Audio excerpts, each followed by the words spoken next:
Salut à tous, c'est Alex Molic. J'espère que vous allez bien les amis. Moi, ça va, on est dimanche, il est 17 h, et à l'heure actuelle, je suis encore au Mans Classique en train de prendre mon pied. Vous l'aurez compris, j'ai filmé cette vidéo à l'avance, rien que pour vous. Au fait, la vidéo FAQ, ce n'était qu'une idée, hein.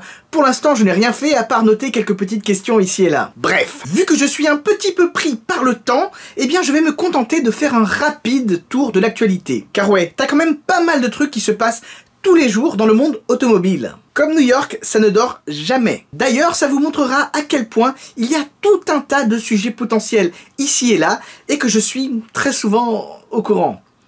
Faut dire que c'est un peu mon job. Ceci dit, la plupart du temps, la plupart de ces sujets ne méritent pas vraiment une vidéo à part entière. Parfois, 3 lignes suffisent. En effet, parfois, certains sujets que vous me proposez dans les commentaires sont juste inexploitables. Alors, c'est très gentil de votre part, hein, mais parfois les sujets sont juste intraitables ou beaucoup trop chronophages. À moins d'avoir un monteur qui m'épaule, moi tout seul c'est juste impossible. Je sens que t'es intéressé là, non? Bref, allez, Audi, BMW, McLaren, l'actualité, c'est parti!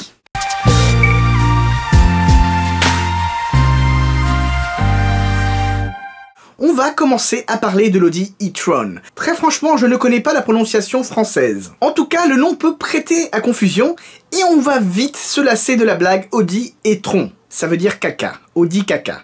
Eh bien, sachez que la présentation du futur SUV 100% électrique Audi a été reportée. Initialement prévue pour août 2018 à Bruxelles, la présentation a donc été reportée jusqu'à nouvel ordre, on ne sait pas trop quand. Pourquoi? Car le PDG de Audi, Rupert Stadler, a été arrêté et même incarcéré par la justice allemande dans l'affaire du Dieselgate. Du coup, hein, on peut comprendre, cellule de crise, chaque chose en son temps. Ceci dit, Audi a quand même été cool et nous a montré l'intérieur du véhicule. Selon moi, le petit détail qui tue, des écrans au niveau des portières qui renvoient l'image des caméras qui servent de rétroviseur. C'est la première fois sur une voiture de grande série que les rétroviseurs sont remplacés par des caméras. Deuxième petite news, BMW République tchèque a lancé 2 modèles dont la peinture dorée contient des particules d'or 24 carats. Il s'agit d'une part d'une BMW i8 et d'autre part d'une BMW i3, donc 2 véhicules hybrides. Le nom des modèles, Starlight Edition.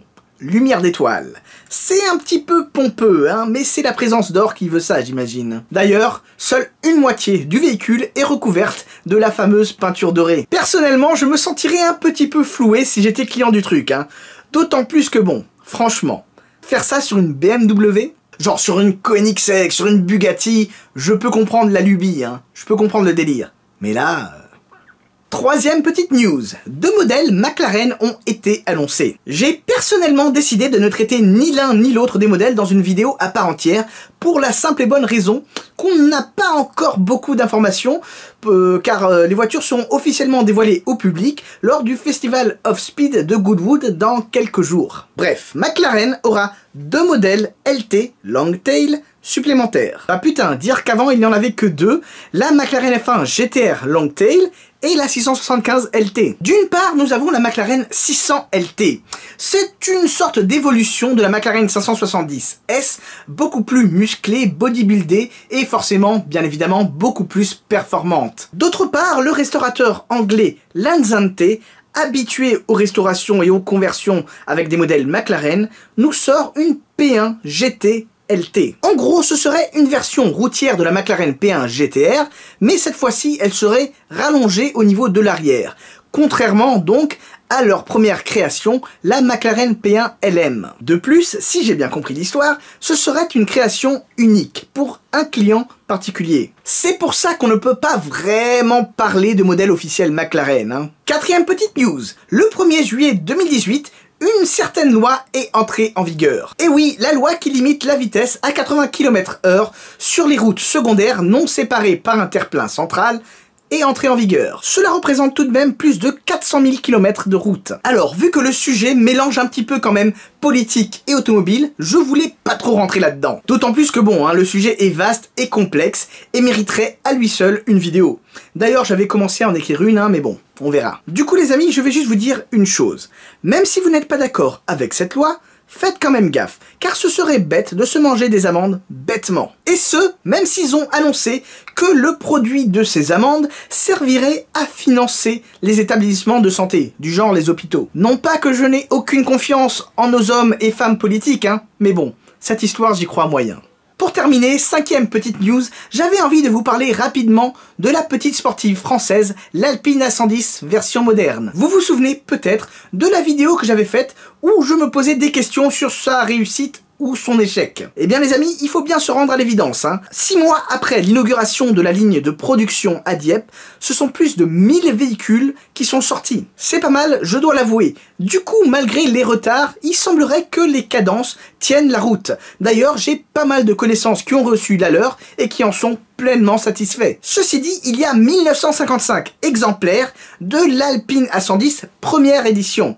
Cela voudrait donc dire qu'ils en ont livré grosso modo la moitié. Du coup, je tenais quand même à féliciter Alpine pour leur travail sans relâche lors des derniers mois, et pour leur souhaiter bon courage pour la suite, car ils ont quand même sorti les finitions pures et légendes. Du boulot en plus. Allez-y les gars. Voilà, ce tout petit épisode est terminé. Merci à vous de l'avoir regardé. J'espère qu'il vous aura plu. J'ai fait un tout petit tour de l'actualité, histoire de vous tenir en haleine. Et je vous devance tout de suite, oui, je vais faire une vidéo sur Le Mans Classique. Peut-être même plusieurs. Quoi qu'il en soit, abonnez-vous tout de suite à ma chaîne YouTube sans perdre une seconde. On pourrait croire que je vous donne un ordre alors que bon, tout à fait. Bon allez les amis, surtout n'oubliez pas, on n'a peut-être pas la même voiture mais on a la même passion. Sur ce, je vous dis à très bientôt. Ciao ciao.